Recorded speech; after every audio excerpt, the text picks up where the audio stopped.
Hello friends, welcome to your प्रतिदि competitive classes. मैं हूं आपकी मेंटोर डॉक्टर पूनम शर्मा। आज हम डिस्कस कर रहे हैं आरपीएससी का कॉलेज लेक्चरर एग्जामिनेशन जो कि 2021 के अंदर आया गया था। क्वेश्चन नंबर 101 की बात करते हैं। Which thinker put the concept of the reconstruction while expelling post structuralism. ठीक है, ये वाला जो कॉन्सेप्ट है कि उस विचारक ने विखंडनवाद की अवधारणा को उपयोग में लिया। ये लिया आपके जॉर्ज डेविडो ने। ये अल्जीरिया निवासी थे और इनका जन्म 1930 में हुआ था।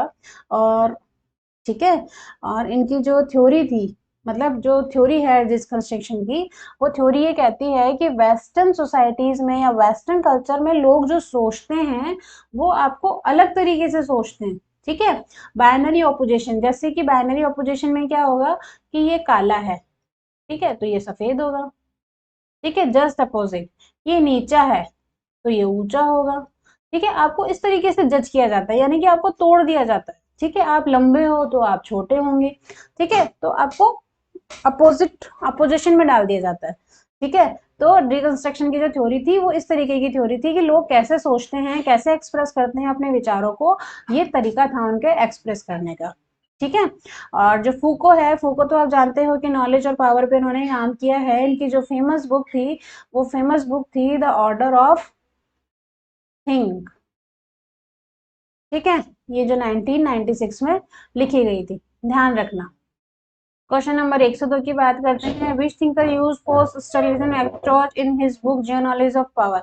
जर्नोलॉजी ऑफ पावर की जो बुक है वो किसने लिखी थी? देखो, जब पावर और अभी मैंने बात करी आपके नॉलेज एंड पावर की, तो उसमें मैंने नाम लिया था माइकल फूको।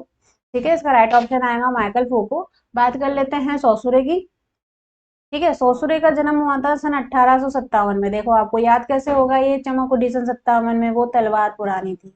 ठीक है, 1857 में इनका जन्म हुआ और आधुनिक भाषा विज्ञान के ये जनक कहलाते हैं, मॉडर्न लैंग्वेज के ये जनक कहलाते हैं सौसुरे। ठीक है, दूसरा आपका ऑप्शन जो है वो है पेरिस, पर्से। ठीक है, पर्से क्या करते हैं, ये अमेरिकन दार्शनिक की थे। ठीक है, अमेरिकन आपके फिलोसोफर थे और तर्कशास्त्री और गणितज्ञ थे। और इनका जो जन्म हुआ था वो हुआ था 1839 में और 9114 में। ओके, क्लाउड लेविस्ट्रोस, ने एक्सचेंज ऑफ द वुमन की थ्योरी दी थी जो बहुत फेमस हुई थी, और ये एंथ्रोपोलॉजिस्ट थे। ठीक है, ये एंथ्रोपोलॉजिस्ट थे और एंथ्रोपोलॉजिस्ट के जनक इनको कहा जाता है। और इनका जो जन्म हुआ था वो हुआ था 1908 में और 2009 में इनकी मृत्यु हो गई थी। ठीक है, 103 नंबर का क्वेश्चन देखते हैं। Who has written the book of the social construction of reality. Social construction of reality book किसने लिखी है? ये आपकी लिखी है Peter Berger and Thomas Luckmann ने। क्वेश्चन नंबर 104 बात करते हैं। Which theological perspective in sociology emphasize the interdependence of the component parts of the society. समाजशास्त्र में कौन सा सैद्धांतिक परिपेक्ष समाज के घटक भागों की अंतर निर्भरता पर जोर देता है? क्या कहता है कि जो भी कोई भी चीज है समाज के अंदर, चाहे आपकी इंस्टीट्यूशन हो, आपकी सोसाइटी हो, आपके पर्सन हो, आपके ग्रुप हो, उनमें रहने वाले लोग किस तरीके से एक दूसरे के साथ कोऑर्डिनेट करते हैं, तो ये करेंगे आपके स्ट्रक्चरल फंक्शनलिज्म। क्योंकि बिना फंक्शन के तो एक स्ट्रक्चर का नियम नहीं बन पाएगा, और जब एक स्ट्रक्चर बन जाएगा तो उसके अकॉर्डिंगली फंक्शंस क्रिएट हो जाएंगे। ठीक है, कॉन्फ्लिक्ट में तोड़ने का काम होता है, एक दूसरे पे शोषण करता है ए पार्ट, बी पार्ट उसके अकॉर्डिंगली काम करता है। ह्यूमनिज्म में वुमन से रिलेवेंट सारी चर्चाएं होती हैं। सिंबॉलिक इंटरेक्शन में सिंबल से रिलेवेंट सारी चीजें होती हैं। साइन देख करके व्यक्ति के बर्ताव को नोटिस किया जाता है। क्वेश्चन नंबर 105 की बात करते हैं। स्ट्रक्चरल फंक्शनलिज्म डिस्क्राइब सोसाइटी है। इसकी समाज संरचनात्मक प्रक्रियात्मक चिंतन समाज का वर्णन किस प्रकार से करते हैं? तो किस प्रकार से करते हैं? Normative framework of the role and institution, भूमिकाओं व संस्थाओं का एक मानक ढांचे के रूप में, बिल्कुल, की भूमिकाएं होंगी, आपके एक रोल होगा, और साथ ही आपके इंस्टीट्यूशन के अकॉर्डिंग, आपके आपके जैसे आप किसी समूह में हो उसके अकॉर्डिंग आपका रोल अलग होगा, आपकी कम्युनिटी होगी उसके अकॉर्डिंग आपका रोल अलग होगा, आपकी सोसाइटी जैसी होगी उसका रोल आपका अलग होगा। ठीक है, इसके अकॉर्डिंगली आपको बिहेव करना होगा। क्या इसका वो करता है चिंतन। दूसरा आपका ऑप्शन है complex network of the interaction as a micro level, सूक्ष्म स्तरीय स्तर पे आपकी अंतः क्रिया का अध्ययन किया जाता है। ठीक है, नेक्स्ट आपका ऑप्शन है social source of the conflict inequality and alienation, देखो जब सोर्स हो जाता है आपके कन्फ्लिक्ट का या इनइक्वालिटी का, अलाइनेशन का, तब आपके समाज में कन्फ्लिक्ट का लेवल ज्यादा हो जाया करता है, ठीक है। तो ऑप्शन नंबर थर्ड नहीं हो पाएगा। एंड आप नेक्स्ट ऑप्शन आप जो है, N unstable structure of the social relation, जब सोशल रिलेशन का स्ट्रक्चर ही नहीं होगा तो समाज में विचलन बढ़ जाएगा, डेवियंस हो जाएगा, ठीक है, डेवियंस हो जाएगा जब अनस्टेबल होगा। अगर स्टेबल है तो बहुत अच्छी बात है, ठीक है। तो इसका जो राइट ऑप्शन आएगा वो आएगा ऑप्शन नंबर 1। क्वेश्चन नंबर 1036 की बात कर ली जाती है कि लिस्ट 1 को लिस्ट 2 के साथ मैच करना है। पहला आपका जो नाम आया है वो नाम आया है जॉर्ज रिजर। जॉर्ज रिजर की जो बुक है, जो वो है आपके modern social theories, sociological theory, George Ritzer की बुक है। दूसरी आपकी बुक है जेफरी अलेक्जेंडर। जेफरी अलेक्जेंडर की बुक जो है वो है theoretical logical and sociology. Parsons की जो बुक है वो बुक है आपके social action, the structure of the social action. And the Thomas Luckmann की जो बुक है वो आपकी बुक है रिस्क एंड सोशोलॉजिकल थ्योरी। तो उसका जो राइट ऑप्शन आएगा वो आएगा ऑप्शन नंबर 3। क्वेश्चन नंबर 107 की बात करते हैं। Started new functionalism as a tendency rather than a develop theory.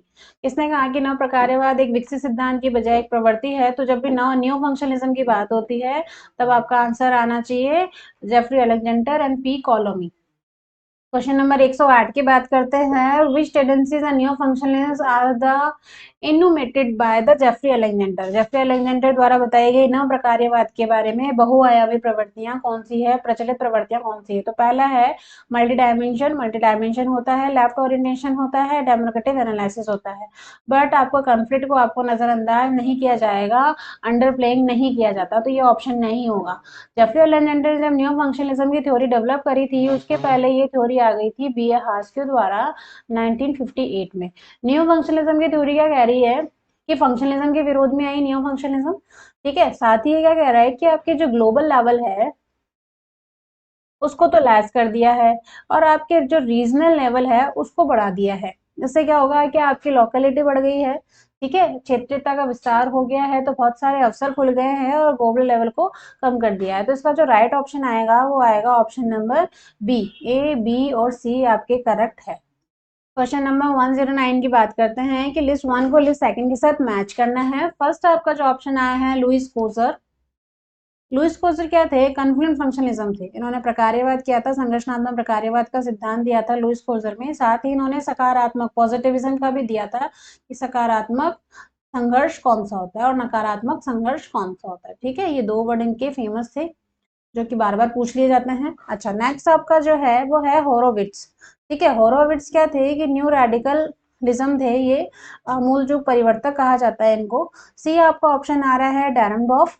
डेरमडॉफ dialectic sociological society के बारे में बात कर रहे थे, सोशोलॉजिकल के बारे में कर रहे थे कि धंधात्मक कैसे होती है या शक्ति और सत्ता के बीच असमानता का वितरण कैसे किया जाता है, ये डेरमडॉफ की थ्योरी थी। एंड हैबरमास जो थे वो फ्रैंकफर्ट स्कूल के सदस्य थे। फ्रैंकफर्ट स्कूल क्या होती थी कि आपके बहुत नॉलेजेबल पर्सन एक जगह बैठते थे और ये कर्टिसाइज या कर्टिसिज्म वाली स्कूल हुआ करती थी जहाँ पे बैठ के उस कॉन्सेप्ट से रिलेवेंट कर्टिसाइज आपको किया जाता था कि ये जो कॉन्सेप्ट नया आया है, जो समाज में व्यवस्थाएं हैं, ये कितनी पॉजिटिव होंगी और कितनी नेगेटिव होगी, उस विषय में चर्चा की जाती थी। क्वेश्चन नंबर 110 की बात करते हैं। Which is the following does not explain Coser theory social concept, कि कौन सोशल कॉन्फ्लिक्ट के बारे में कोजर की थ्योरी मैच कौन सी नहीं करती। कोजर क्या कहता है, कॉन्फ्लिक्ट इज यूनिवर्सल फिनोमिनन, ये एक सार्वभौमिक प्रघटना है। कॉन्फ्लिक्ट लीड द डिस्ट्रक्शन, ठीक है। संघर्ष से विनाश होता है, नहीं, संघर्ष से विनाश नहीं होता, संघर्ष से विकास भी होता है, ठीक है। ये आपकी डेवलपमेंट थ्योरी को भी इम्प्रूव करता है कि आपको कैसे डेवलप करना है, कैसे सर्वाइव करना है। नेक्स्ट आपका ऑप्शन है conflict has some positive functions, इनके बहुत सारे पॉजिटिव फंक्शन। देखो पॉजिटिव वर्ड आया, जब पोजर की बात होगी तो पॉजिटिव वर्ड या पॉजिटिविज्म जरूर वर्ड आएगा। नेक्स्ट आपका ऑप्शन है कॉन्फ्लिक्ट में lead a social change. Definitely conflict होगा तब सोसाइटी चेंज होगी, सोशल आपके सामाजिक जीवन के अंदर काफी सारी चीजों में चेंजेस आएगा। तो इसका जो राइट ऑप्शन आएगा does not, that is conflict lead to destruction. संघर्ष से विनाश नहीं, विकास भी होता है, ठीक है। दोस्तों अपने स्टडी को कंटिन्यू करते हुए बूस्ट अप कीजिए, सफलता आपकी ही है, डेफिनेटली आप सफल हो जाएंगे। आशा करती हूँ आपको वीडियो पसंद आया होगा। Thanks for watching video. Please like और सब्सक्राइब कर दीजिएगा।